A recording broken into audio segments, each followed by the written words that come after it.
Good morning, my Real News Midday TV family. Thank you so much for tuning in this morning, and I'm wishing for everyone a wonderful and a productive day.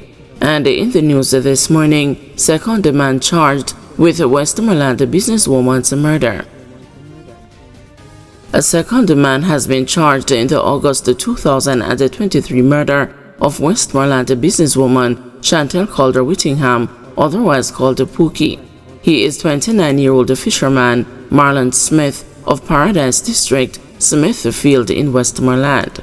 The Savannah Lamar police say an argument developed between Calder Whittingham and her partner Andy Smith about 3:30 p.m. on August 12, 2023 in Paradise District. During the dispute, Smith allegedly threw rum bottles at the couple, hitting them multiple times and injuring them. It's reported that Smith was then left and later returned with a gun which he pointed at them. This prompted the couple to make a report to the police. Following the report, the two returned to the community and was sitting in their motor vehicle when they were allegedly approached by Smith and the three other men, all armed with handguns. Calder Whittingham and her partner exited the vehicle and ran to escape injury. However, the men reportedly gave chase and opened a gunfire at them. When the shooting subsided, Calder Whittingham was found suffering from gunshot wounds. She was transported to hospital where she was pronounced dead. Following an investigation into the businesswoman's death, Smith, co-accused Odane Barron, was arrested during an operation in Westmoreland on August 25, 2023 and was later charged with murder, shooting with intent, and unauthorized possession of a prohibited weapon. Smith managed to elude the police until March 31, 2025 when he was taken into custody during an operation. He was charged with murder, shooting with intent, and using a firearm to commit a felony after warrants were executed on him on April 21. The police say his court date is being finalized. They say the third shooter is still at large. Indicom crime scene investigator testifies to swabbing Dean's mother's mouth.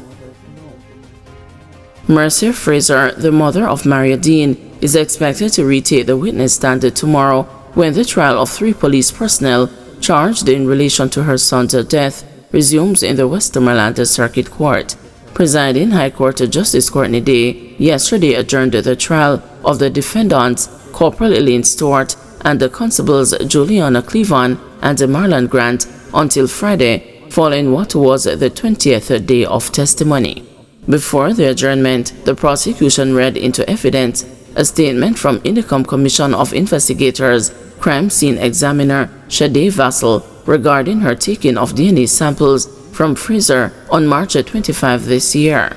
On March 25, 2025 at 10:30 a.m. on request, I proceeded to the Hanover Court in Lucy, Hanover, in relation to a buccal swab, Vassell said in her statement, referencing the process of swabbing the inside of a person's mouth to collect DNA samples.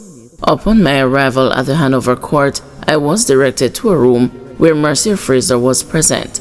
Based on information received, I proceeded to collect buccal swabs from Miss Fraser. Vassell's statement indicated that she subsequently packaged, sealed, and labeled the sample that was collected and submitted it to the Government Forensic Laboratories Biology Department on March 26, 2025. After Vassell's statement was read, the prosecution told the court that Fraser's evidence concerning the DNA sample. Earlier in yesterday's proceedings, attorneys Martin Thomas and Dalton Reed, the lawyers for the 3 police defendants, concluded their cross-examination of the prosecution's 8th witness, a former inmate who was in custody at the Barnett Street Police Station where Dean was beaten on August 3, 2014. Under intense questioning from Reed, who is representing Cleavon, the witness firmly maintained that Cleavon came to his cell after the incident and told him not to tell anyone what he had witnessed. He also rejected claims from Thomas, who is representing Stewart and Grant, that he could not see the police station's reception area from his cell, upholding his previous testimony that he could see through the grill on his cell door. Under re-examination from prosecutor Kimberly Williams, the witness maintained his ignorance of several responses which were attributed to him in a statement he gave to an Indicom investigator on August 11, 2014. He also insisted that he had been in the cell block's third cell when Dean was beaten in the cell next door, even though his statement to Indicom said he was in the second cell. The person who was taking the notes made a mistake because I did not say that. The person from Indicom that was taking the notes misunderstood what I said, the witness said. Stewart, Cleveland, and Grant are charged with manslaughter and misconduct in a public office in relation to Dean's death on August 6, 2014, 3 days after he was beaten. Stewart is also charged with perverting the course of justice under allegations that she ordered the cell where Dean was beaten to be cleaned before the arrival of Indicom investigators. Dawes demands resignation of Sarah chairman over neuro drill. People's National Party spokesperson on health, Dr. Alfred Dawes, is calling for the immediate resignation of Southeast Regional Health Authority Chairman Wentworth Charles over the $31 million purchase of a single neuro drill. In a statement, Dawes indicated he had met with the Sarah leadership team Wednesday morning to get answers to critical questions about the controversial purchase of the neuro drill. The PNP spokesperson said troubling revelations emerged at the meeting. Sarah has attempted to frame the procurement as being solely driven by the doctors who selected the technical specifications. The opposition disputed the argument, noting that the procurement system is deeply flawed, leaving the doctors with no real choice. They were forced to choose between drills costing $30 million or $50 million, neither of which represented value for taxpayers, the statement said. Dawes emphasized that no blame can be laid at the doctors or technical team, who he said had to make a decision without meaningful alternatives. He said the process should have included proper internal cost evaluations to guide a more reasonable and transparent spending. There is no justification for such an outrageous spend when so many of our hospitals and health centers are crying out for basic renovations. This is a slap in the face to the Jamaican people who so desperately depend on our crumbling public health system, said Dr. Dawes. He has described the procurement as best gross incompetence and at worst highly technical corruption.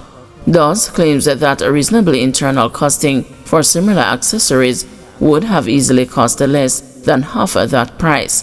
Dawes noted what he described as Sarah's ongoing deterioration, citing repeated closure of operating theaters at the Victoria Jubilee Hospital, Bustamante Hospital for Children, Kingston Public Hospital, National Chest Hospital, and the Linstead Hospital, as well as a decline in the available ICU beds. He also warned that surgeries are being performed at a KPH despite incomplete air quality tests, putting both the staff and the patients at risk of exposure to mold that had previously been detected. Jamaicans deserve leadership that prioritizes transparency, competence, and the well-being of the people, not one that squanders the taxpayers' dollars while health care collapses around us, he said. Guys, thanks for watching. Please join us this afternoon at 2 p.m. for another news update.